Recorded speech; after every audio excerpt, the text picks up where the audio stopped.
Shalom à tous, Baruch Hashem. On a le zchut de reprendre le Chok HaEmuna. Et donc, on est le 28 Nissan, Afakat Lekachim, tirer, les amis, des leçons du passé. Vous savez, on dit, le passé, c'est le passé.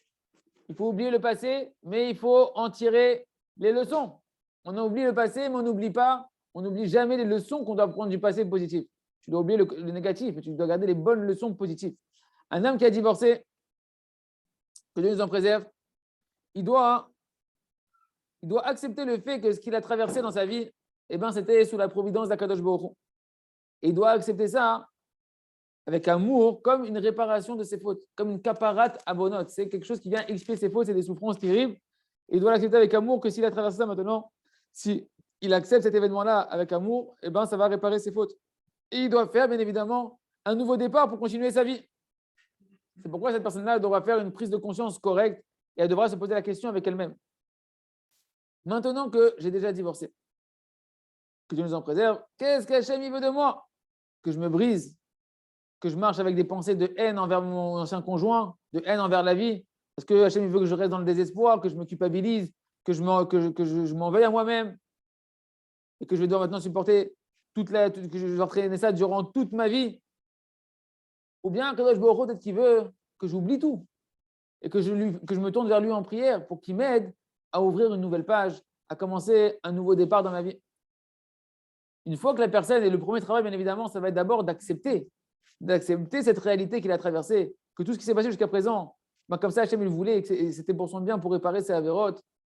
C'est qu'à ce moment-là que la personne elle pourra commencer une phase d'introspection. Après avoir accepté avec amour et avec joie ce qui s'est passé, eh ben, la personne elle pourra après seulement commencer à réfléchir, à s'introspecter et tirer des leçons du passé pour pouvoir construire correctement son présent et son futur. Et il devra se faire un véritable bilan honnête, avec un point de sincérité le plus sincère au fond de lui, sans aucun... Il ne faut pas chercher maintenant à essayer de commencer à retourner dans le passé, etc. Et il ne faut pas essayer... Au Tzipiot, l'Arzor d'Avka, Ken, faut pas essayer de. Maintenant, il a divorcé, il ne doit pas commencer à faire un bilan avec l'envie de tout de suite retourner avec son ancien partenaire, son ancienne femme, etc., ou son ancien mari. Simplement, le bilan qu'on doit faire, simplement, c'est je veux faire teshuva envers Akadosh Baruch Hu. On n'est pas dans une histoire d'amour ici, on est maintenant avec Akadosh Baruch Hu. On est avec Akadosh Baruch Hu. Qu'est-ce qui s'est passé? Il y a eu des fautes qui ont entraîné des souffrances qui font que j'ai divorcé. Maintenant, je veux tirer des bonnes leçons une fois que j'ai accepté ça avec amour. Comment je vais faire teshuva avec Akadosh Baruch Hu? Et une fois que la personne il va comprendre les fautes, les erreurs qu'il a pu faire, alors il fera teshuva sur ça, il se repentira sur ça. C'est-à-dire que tu vas reconnaître devant Akadosh Baruch Hu, tu vas demander Mechila Hashem, pardon que maintenant je prends conscience que j'ai fait telle et telle faute. Et tu demanderas à Akadosh Baruch Hu qui te donne, qui mettra, écoutez bien, il dit seulement une fois que tu as fait ce travail-là, d'accepter avec amour, de te repentir, etc., de faire introspection, de te repentir, tu demanderas comme ça à Akadosh Baruch Hu. Mais dans le cœur de mon conjoint, de ma femme ou de mon mari, de mon ex-femme ou mon ex-mari, qui a été blessé, mets-lui dans son cœur qui me pardonne. Mets-lui dans son cœur qui me pardonne tout ce que j'ai pu faire, que j'ai pu lui causer comme dommage. Et bien évidemment, il faudra prendre sur soi de ne plus recommencer les mêmes actions, prier en tout cas de prendre un processus de changer les actions qui ont fait qu'on est arrivé à des avérotes. Au contraire, chercher maintenant à se comporter d'après la Torah, d'après une droiture d'esprit, d'être dans le droit chemin. Et il aura dit de toutes les manières. Gagne une tchouva chez Asa, même si ta tchouva elle n'a pas été utile pour pouvoir te ramener ton ancienne femme, ton ancien mari, etc. Et bien de toutes les manières, ça sera utile pour ton futur. La tchouva que tu es en train de faire ici, elle est nécessaire et indispensable pour la suite de ta vie. Et après, écoutez bien, tu prieras comme ça, maître du monde. Vous écoutez bien, si j'ai encore une mission à vivre avec ma femme ou avec mon ex-mari, aide-nous à réparer chacun ce que l'on doit réparer et qu'on puisse de nouveau se remarier en paix et dans l'amour parce que tout est entre tes mains. Et toi, Kadosh Baruch Hu, tu as de nombreux chemins pour amener la paix entre un homme et sa femme, une infinité de solutions. Mais si par contre, tu sais, toi, Kadosh Baruch Hu, que notre réparation et notre mission ensemble, elle est véritablement finie, alors aide-nous, prends-nous en pitié, que chacun il puisse se pardonner et retrouver sa nouvelle âme sœur et que chacun il puisse commencer à faire recommencer une vie de Emouna, et que grâce à ça, il mérite chacun des deux, qu'on puisse mériter chacun des deux une vie de bonheur, de paix et de sérénité. C'est un guide pratique d'une clarté et d'une pureté extraordinaire à apprendre pour les gens qui sont déjà divorcés et à apprendre aux gens qui ont divorcé de notre entourage, savoir comment les guider, comment traverser ce traumatisme de la génération. On continue avec, et bien évidemment, s'encourager pour ceux qui sont mariés ou qui vont se marier ou qui vont se remarier à étudier le jardin de la paix pour les hommes et les sagesse féminine pour les femmes, qui est un guide pour justement éviter ces résultats-là. Donc, on continue avec le jardin des louanges. Donc, il nous a raconté, si Perlia Yehudi, ce juif, il nous a raconté, rappelez-vous qu'on était dans cette histoire du Seder, que finalement, il s'est arrivé à l'hôpital, ils ont passé la Seder à l'hôpital avec leur papa, avec le grand-père, et qu'au final, il n'y avait pas de Seder, et finalement, il a remercié. Et Hachem a mis dans son cœur que toute la famille, ils aillent rendre visite aux malades, réconforter les malades. Et puis, comme la table s'est libérée, ils ont pu aller manger et passer un beau Seder ensemble. Et ce juif-là, il a raconté. Il a dit que de telles lumières, une telle joie il y avait dans notre famille, qu'on a eu à ce Seder-là, de Pessar-là, qui devait être un Seder catastrophique. Je vous renvoie au cours d'hier. Lui, sa femme et ses enfants, ils ne peuvent pas décrire la joie qu'ils ont ressentie de ce Seder-là. Toute la famille, les enfants, etc., tout le monde, ils ont témoigné que ce Seder de Pessar-là, c'était le meilleur Seder qu'ils ont jamais vécu de leur vie. Ils n'ont jamais eu un Seder avec de telles lumières spirituelles. Le Rav leur a dit, sachez que non seulement vous n'avez jamais eu un Seder comme ça, mais vous n'aurez plus jamais un Seder comme ça. C'est à quoi ça vous n'aurez plus jamais? Parce qu'un Seder de Pessar que vous avez reçu après avoir tenu une telle épreuve de Emouna, où vous aurez dû normalement vous en vouloir et vous disputer et être amer, etc. Et vous avez fait un très travail de remerciement et carrément d'aller à l'opposé, d'aller réjouir des malades, et que sacrifier votre Seder, et bien ça, c'est un goût qu'on peut retrouver que dans une épreuve qu'on arrive à tenir comme celle-là. Ce n'est pas tous les jours. Bon, prochain coup, on a des épreuves comme ça pour le Seder. Donc, vous n'aurez pas forcément la possibilité de refaire un Seder comme ça. Et en plus de ça, il s'est éclairci après l'histoire. Lama Abba Yatzar Tapes. Pourquoi le père, le fameux père qui sont à l'hôpital, pourquoi? Parce qu'il y a le grand-père ou le père qui est tombé à l'hôpital juste avant Pessah. Pourquoi il s'est retrouvé à l'hôpital? Et en réalité, il raconte ce juif-là qu'il avait déjà demandé à son père plusieurs fois, papa, étudie le jardin de la paix, le livre sur l'entente conjugale, sur la paix conjugale, étudie ce livre, papa, c'est bien pour toi. Mais son père, il était trop occupé. Son père, il n'avait jamais le temps. C'est quelqu'un qui a étudié, il écrivait des livres, mais il n'avait pas le temps pour lire le jardin de la paix. Fous-moi la paix, j'ai autre chose à faire. Mais une fois qu'il était à l'hôpital, eh ben, il a trouvé le temps. Il a trouvé le temps et il avait le livre là-bas. Et Kamouvan, après qu'il a bien entendu, comme tout celui qui étudie ce livre avec un regard de recherche de vérité, il a changé sa vision et sa façon d'être complètement. Sa mère de cet élève-là, elle a dit, tu sais, il s'est passé quelque chose ici.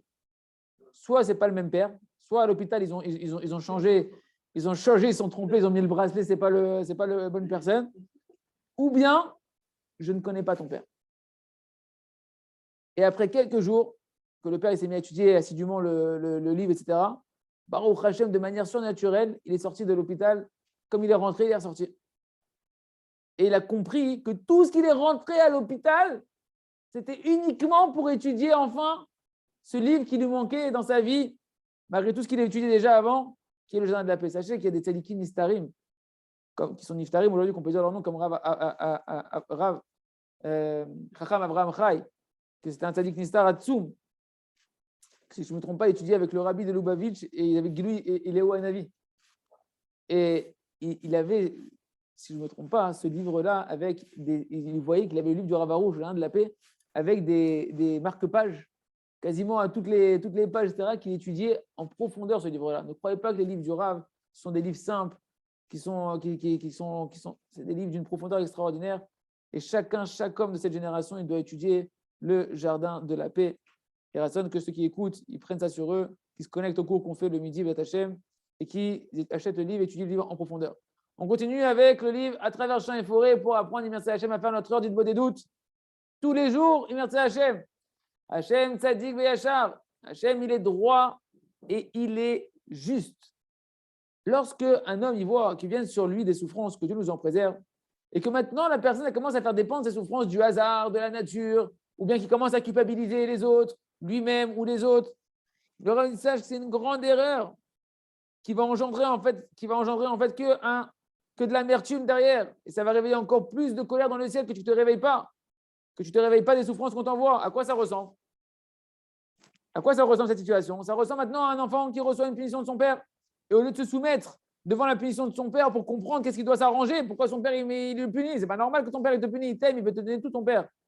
Et au lieu de comprendre ce qu'il doit s'arranger, il commence à culpabiliser son frère, ouais, c'est à cause de toi, il se dispute avec lui, etc. Qu'est-ce qui se passe? Le père, il va encore plus mettre en colère son enfant. Il va lui dire quoi? Je ne comprends pas. Non seulement déjà tu ne te soumis pas devant moi, tu ne réfléchis pas qu'est-ce que je te demande à toi de réparer, qu'en plus tu vas, tu te disputes avec ton frère. Le bonhomme, il reçoit des souffrances, il dit non, c'est à cause de lui, c'est à cause d'elle, c'est à cause de trucs. Hachem, il t'envoie à toi la souffrance, non? Il t'a envoyé à toi, il est en train de te punir, entre guillemets, punir pour un enfant à toi. Donc c'est à toi qu'il attend quelque chose, pas que tu pointes le doigt à quelqu'un d'autre, sinon Hachem, il saurait à qui s'adresser. Et il y a une grande erreur comme ça qui est répandue. Qu'un homme, des fois, oui, il a la foi que tout est dans la providence d'Hachem. Mais il pense que Hachem, il n'est pas très juste avec lui. Genre, ouais, ça vient d'Hachem, mais Hachem, il s'est un peu trompé dans le jugement. Il a un peu abusé, il a été un peu trop tyrannique, là. Il a un peu trop satire. Chas v'shalom, chas v'shalom. Et il pense que Kadosh Baruch Hu, il se comporte avec lui de manière injuste. C'est ce qu'on appelle, les amis, c'est très important ce qu'on va étudier dans ce chapitre-là, Kilkul Mishpat, une détérioration de la dimension du jugement. Tu crois, tu as une vision du jugement divin qui est erronée. Comme si Hachem, il ne sait pas ce qu'il fait. C'est pourquoi Rabbi Nathan, dans son livre, dans l'Écoute à la Chod, il Nezikin, à la 5, il nous dit les paroles suivantes. Veikar, Kilkula Mishpat, l'essentiel de la détérioration de la notion du jugement. C'est quoi? C'est à cause des mauvaises pensées de ce monde-là. Que les mauvaises pensées de ce monde-là, elles vont amener à une détérioration de la notion du jugement. Que chacun il a l'impression, écoutez bien, à cause du mal qu'il y a dans ce monde-là, chacun il a l'impression comme si Hachem il se comporte avec moi de manière injuste, de manière c'est pas normal ce qui m'arrive, c'est pas normal, c'est pas juste. Comme si que moi les épreuves que j'ai sont trop dures, je peux pas les tenir. Hachem il n'est pas proportionné, c'est disproportionné ce qu'il fait avec moi. Comme si Hachem il sait pas ce qu'il fait, il n'est pas adapté à moi. Pourquoi? Parce que la majorité des gens ils sont en train de crier qu'ils ne peuvent pas servir à Kadosh Baruch Hu, me dit Rabbi Nathan, parce que voilà, je dois travailler, il y a la parnassa, je n'ai pas assez de parnassa, donc c'est injuste, tu me demandes d'étudier la Torah, mais je n'ai pas assez de parnassa. Mais qu'est-ce qu'ils sont en train de dire quoi? D'après eux, il a une conduite qui est injuste, que Dieu nous en préserve. Hachem, il voudrait que tu fasses quelque chose que tu n'as pas les forces de faire. Tu as mis un Yetzara à préserver tes yeux, c'est possible en 2022 de se préserver ses yeux? C'est pas possible de préserver ses yeux, c'est pas adapté. C'est trop compliqué. Préserver sa langue, bah, c'est pas possible. Étudier la Torah, 4 heures par jour, 8 heures par jour, c'est pas possible, c'est impossible. 1 heure, c'est pas possible, il n'y a pas le temps, il doit être travaillé, etc. Comme ça, il me dit Rabbi Nathan. La vérité, c'est sûr qu'elle n'est pas comme ça. Tout ça, c'est ce qu'on appelle la détérioration du jugement d'Hachem. Chacun, il doit avoir foi que Hachem, il est tzaddik, que Hachem, il est droit. Dans son jugement, il est droit. Et c'est sûr que Hachem, il ne vient pas avec comment on dit Bitrounia, il ne vient pas comme un tyran, il ne vient pas avec des demandes qui sont inaccessibles pour un homme. Il ne demande pas à un homme quelque chose qu'il ne peut pas faire. Et c'est sûr que si Akadosh Baruch Hu, il t'envoie quelque chose, c'est qu'il sait. Il sait, en fait, Akadosh Baruch Hu, que l'essentiel de l'épreuve de cet homme-là, c'est que justement, à ton niveau, à toi, quand toi tu es désemparé, tu dis j'ai pas le temps, etc., ton épreuve à toi, ce qu'il te demande Hachem à ce moment-là, c'est attrape un petit moment, attrape un moment d'étude, fixe un moment d'étude par là, un moment de prière par là, attrape ta beauté doute ici, même quand tu es dans l'oppression, Hachem, il attend de toi à ce moment-là des choses que tu peux faire. Et c'est là-bas qu'il t'attend à Kadosh Baruch Hu. Comme c'est marqué sur ce qu'ils ont dit nos sages, tout celui qui étudie la Torah dans la pauvreté, c'est quoi la pauvreté? Que tu es pauvre en temps de Torah, tu es pauvre en qualité, t'as pas, mais c'est pas grave. J'ai pas le temps, j'ai pas beaucoup de temps, mais je vais attraper, je vais essayer de faire ce que je peux. Et même si j'ai pas beaucoup d'argent, je vais faire, etc. Sauf les Kaïma Meosher, il finira par accomplir la Torah dans la richesse et dans la qualité et dans la quantité et avec l'argent avec, etc. On continuera à ça Hachem demain, mais d'apprendre cette notion-là que Hachem, il est tzaddik, que toutes les pensées que tu crois qu'Hachem, il n'est pas adapté, c'est une détérioration du jugement. Et ça, c'est un travail qu'on doit faire chacun dans son niveau d'étude, qu'on va apprendre ensemble, des Hachem. On continue avec le jardin de la sagesse. Rappelez-vous de Nahum Ish Gamzu. Nahum Ish Gamzu, le maître de Rabbi Akiva qui dit toujours Gamzu les Tova et qui arrive devant l'empereur avec pour nous, on dit il est complètement insensé, complètement irresponsable. Tu sais que le peuple d'Israël, il dépend entre tes mains. Et on t'a donné un coffre de pierres précieuses pour aller maintenant adoucir le cœur du César. Tu vois qu'on t'a arnaqué, qu'on t'a mis dedans de la paille et de la poussière de la terre, du sable de la terre. Et tu vas quand même jusque le César et tu dis, je viens vous amener un grand cadeau de la part du peuple juif. Tu as le culot de faire ça. C'est pas, au moins culpabilise-toi, au moins fuis-toi, au moins dis-toi que c'est. Et il arrive. Et donc ils le font rentrer chez le roi. Et le César, il ouvre, il a avec impatience de voir le cadeau des Juifs. Hein.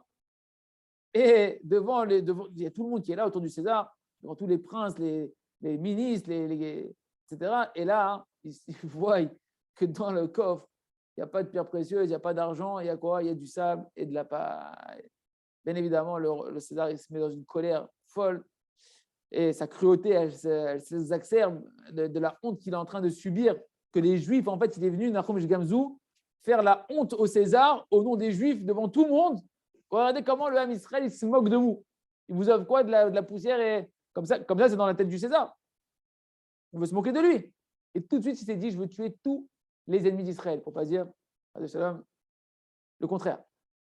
Extermination, machin. Et toi, le premier qu'on va prendre un exemple, c'est Nahum Gamzou. Qu'est-ce qu'on va faire avec Nahum Gamzou? Et toi, qu'est-ce que tu dis quoi? Nahum Gamzou, comment il a vécu ça? Je crois qu'il se dit, waouh, quelle erreur j'ai fait, quelle catastrophe, etc. Qu'est-ce que je suis en train d'engendrer au Ham Israël? Il veut exterminer le Ham Israël. Quel manque d'irresponsabilité. Il aurait dû se culpabiliser énormément. Je suis un irresponsable. Au lieu d'amener une délivrance au Ham Israël, je suis en train d'entraîner la destruction et l'extermination, la fin du Ham Israël. J'ai alourdi en 2 secondes tout le fardeau du Ham Israël. J'ai fait tout le contraire de ce qu'on m'a demandé. Il aurait dû être en colère sur lui-même, se désespérer, avoir honte. Eh bien, pas du tout, les amis. Nahum Ish Gamzou, l'homme qui disait toujours Gamzou le Tova, tout est pour le bien, il a continué dans sa folie de croyant à Hachem, avec sa Emouna Pshuta, et d'ici Hachem, il a voulu transformer ce trésor et mettre à la place de la paille et de la terre. Gamzou le Tova, c'est sûr que c'est ce qu'il y a de mieux. Et si maintenant le César il veut se mettre en colère devant moi et qu'il dit qu'il va exterminer tout le monde et qu'il va me tuer moi aussi, badaï, c'est les Tova, c'est bien, ça aussi, c'est très bien. Tu es malade. Eh bien non.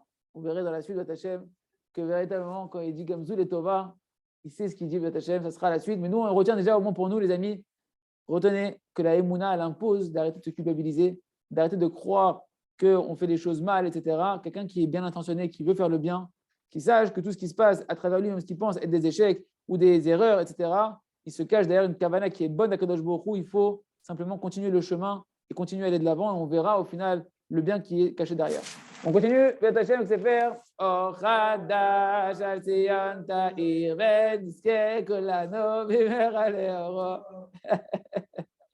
Donc, le Rav nous dit, rappelez-vous qu'on a appris l'expertise de savoir être dans le remerciement, de savoir être dans le fait de voir les bons aspects de soi-même, les bons points positifs durant toute la journée, mais quand je crie à Hachem de changer, j'oublie tout le côté où je me caresse dans le sens du poil, et là-bas, dans cette demi-heure, je crie de toutes mes forces de vouloir changer, sortir du mal, comme si que je veux mourir si je reste là-bas, et d'avoir cette expertise de savoir faire le bon travail au bon moment.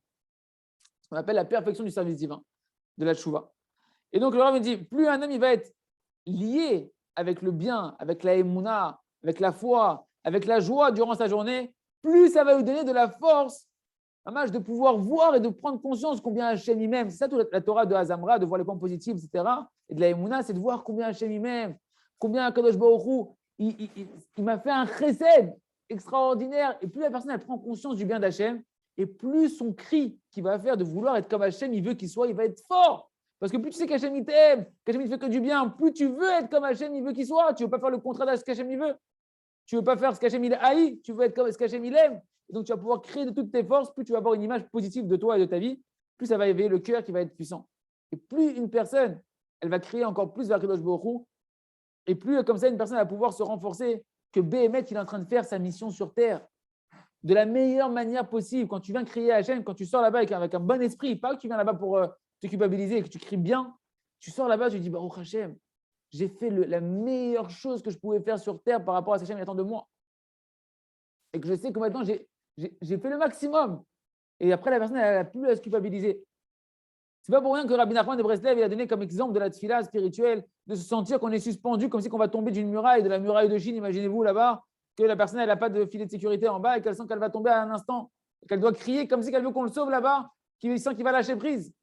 Parce que chaque homme, les amis et femmes, chacun, il doit penser que l'instant d'après, il va mourir si jamais on ne l'aide pas face à son Yetzirah.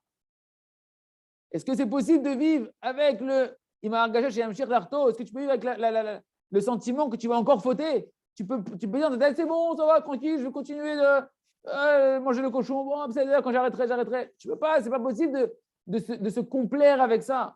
Est-ce que tu peux accepter une chose pareille? C'est sûr que non. Un esprit saint, il ne peut pas accepter ça. C'est pourquoi, en fait, la notion de se renforcer et de voir le bien, etc., ça ne veut pas dire de se concilier avec le mal. Tu ne fais pas la paix avec le mal, de dire c'est bon, tranquille, etc., et tout sont à col et tova, tout est pour le bien, il faut voir les points positifs. Ma pitom, quand tu as compris, quand ta conscience elle se réveille, que chaque défaut du service divin, c'est de la mort spirituelle, alors au moment où tu prends ta demi-heure, où tu vas crier à Hachem, tu peux crier sans faire aucun calcul. Moi, Hachem, je ne suis pas prêt à continuer de fauter de mon côté. Je ne suis pas prêt à continuer à vivre ma vie dans l'obscurité. Je suis en train de me noyer. Je ne veux pas mourir. Et c'est comme ça que les tzadikim, ils priaient, ils criaient à Kadosh Baruch Hu, ils exigeaient auprès d'Hachem des délivrances. À Kadosh Baruch Hu, il veut que tu sentes, quand tu es en train de vouloir changer, une situation d'urgence imminente, et que là-bas, tu exiges à Hachem le sauvetage imminent de ta vie. Et les tzadikim, ils ont dit à leurs élèves, soyez têtus dans la prière. Entêtez-vous devant Hachem dans la prière, mais laquelle prière spirituelle? Sur quoi on peut s'entêter dans la tefila?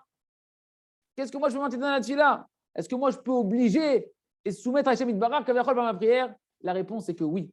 Comme on a expliqué ici en long et en large, tu peux, quand tu viens prier sur le spirituel, Irason, Shinske Kolze Hachem, d'être Simcha toute la journée, de voir tous les points positifs, mais de ne jamais se concilier avec le mal, de jamais dire oh, ça de toutes les manières, quand un jour on s'occupera de ça, etc. Non, le mal, on doit chercher à s'en débarrasser. Et ça, on a une demi-heure par jour au moment où on crie là-bas. Et comme ça, en criant de toutes ses forces, on aura l'aide du ciel qui arrivera. Et on pourra changer d'autant plus rapidement. Béni Chazek.